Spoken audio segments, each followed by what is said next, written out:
Hey everyone, it's Rihanna and welcome back to another more movie reviews. We're on number 8 now and I'm so sorry that this video is late. It was supposed to be out in the beginning of October and my university life has just been insane. It's my 3rd year now, so this is the real deal. I have so much work to do. It's crazy, but I really wanted to get this done, so I've taken a whole day dedicated to making videos, and this one in particular because this is a long time coming. So the first film I want to talk about in this video is American Ultra, which is based around a stoner couple called Mike and Phoebe, and Mike is played by Jesse Eisenberg, who is revealed to be a government agent, marked as a liability, but he is too well trained and too skilled to kill. When I first saw the trailer for American Ultra, I thought it looked completely bizarre and weird and completely my type of film. The comedy looked really good and I absolutely love Jesse Eisenberg and Kristen Stewart as a pair. I really like them in Adventureland, and I love when Jesse Eisenberg does comedy. I just think he's genius at it. And those two really didn't disappoint me as a pair in this film. I thought they worked great as a couple and as individual characters.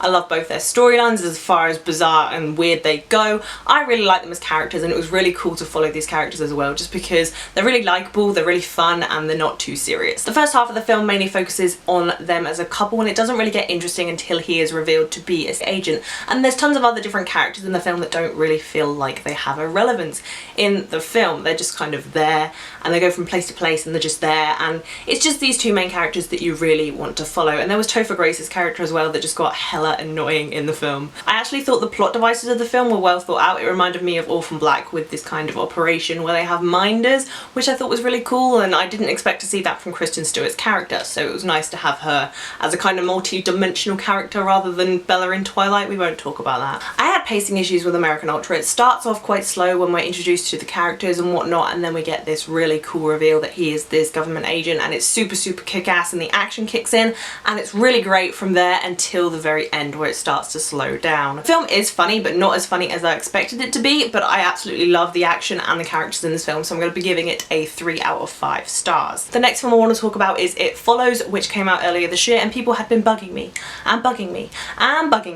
to watch It Follows, but I'm not a big horror fan, so I avoided it in theatres. But just for you guys, because I love you guys so much, I sat down and I watched It Follows, which bases itself around the character of Jay Height, who is played by Micah Monroe. She's just kind of an average teenage girl, and one night she goes on a date with this guy. She ends up having sex with him, and through the sex, it's like a sexually transmitted creature that starts following her around.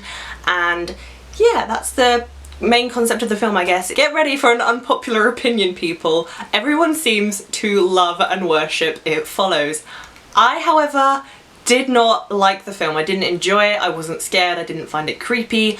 I have never been so underwhelmed while watching a film than it was with It Follows. I was expecting big scares and for me to be really invested in this film, and I just wasn't. I will give tons of points to It Follows for being an original horror concept.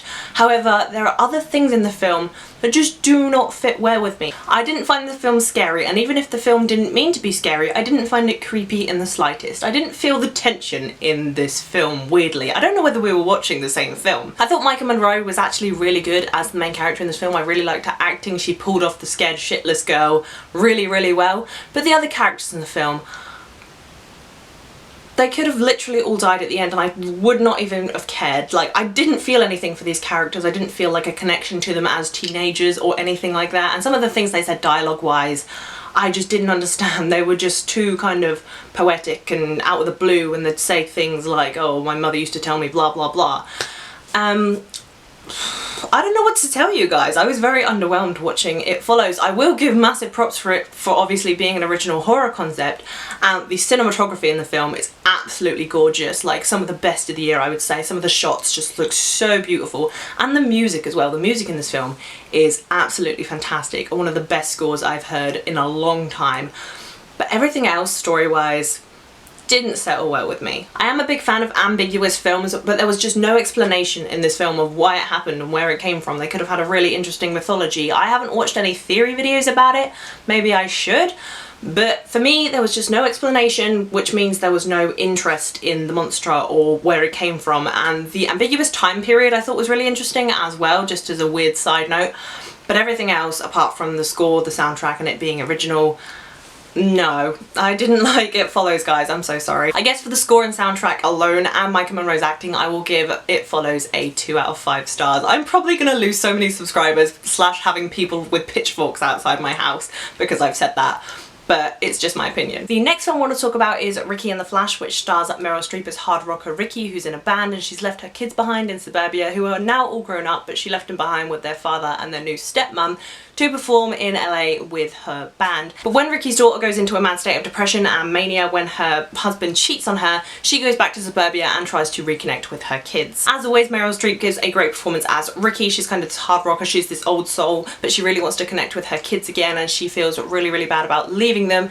And the connection with her daughter, who in the film is played by Mammy Gummer, who is actually her daughter in real life, it's really authentic and I really like that about the film. And Mammy Gummer could actually potentially be the next Meryl Streep if she keeps up her acting chops. I really like seeing this reconnection between mother and daughter and their relationship blossoming, and also with her other children and her ex-husband. But all around in the film the performances were really good, and I really like the music in this film as well. It's kind of old rock and roll. It's just really easy to like tap your feet to. In terms of character, the film doesn't really go anywhere because the characters in this film feel very one-dimensional and like they don't change throughout the course of the film, except for maybe Ricki, who is reflecting on the fact that she has left her children to pursue her dream. This film has a funny script but not top of its game for Diablo Cody, who also wrote Juno, and I'm a really big fan of her work. It was a funny script but it had issues with the pacing throughout the film, which felt as a whole very slow. The film felt like it could have been adapted from a play because there are kind of long running dialogue scenes, but if you're into that sort of thing I'd definitely say go check Ricki and the Flash out. However, it's probably not in cinemas anymore,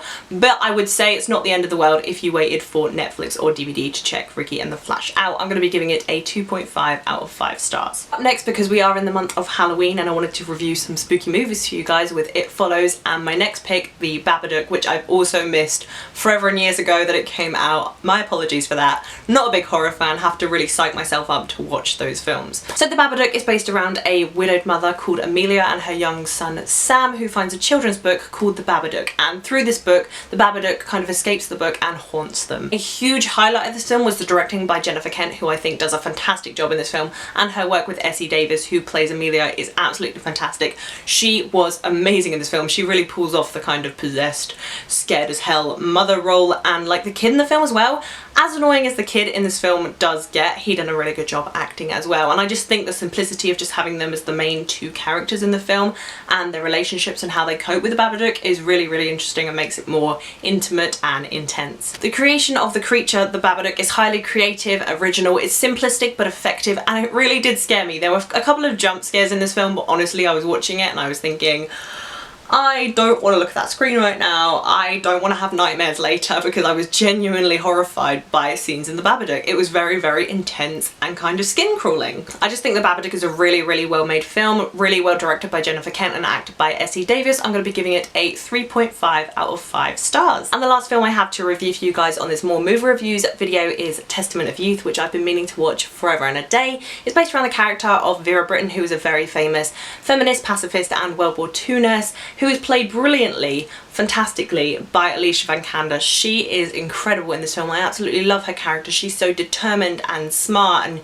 she doesn't take crap from anyone, and it's just a beautifully done film. It's a World War I love story between Vera and Roland, and it's a really touching story. It's beautifully filmed. It didn't keep my attention at all times because the pacing was quite slow, and it's not really the most interesting films, minus kind of the war scenes, I guess, and the scenes between Vera and Roland. It didn't keep my attention at all times. The pacing was kind of off, but it is a really touching, beautifully done film with great acting from both Alicia Vikander and Kit Harington. If you're into period dramas, definitely check this one out. I think it's really important to see, and I think Vera Brittain is just a very important person to know about. I'm going to be giving Testament of Youth a 2.5 out of 5 stars. I did expect it to be a little bit better, but the fact that it didn't keep my attention really brought the film down for me. So there you have it, guys. That was More Movie Reviews number 8. And if you guys have any suggestions for films you want me to do mini reviews on, films from like the 40s if you want, to films that I might have missed in the cinema, leave them down below. I have an endless list, but I'm always welcome to suggestions. Tell me what you thought of the reviews I did in this video and what you thought of the films I've mentioned down below in the comments. If you like this video, please be sure to give it a thumbs up, and if you haven't already, please subscribe to my channel. I do these every month-ish, and I also do TV reviews and movie reviews as well. As always, all my social media links, including my Twitter, Facebook and Instagram, are down below in the description. If you want to come follow me, that would be cool. Thank you guys so much for watching. That's all I have for you today. Bye!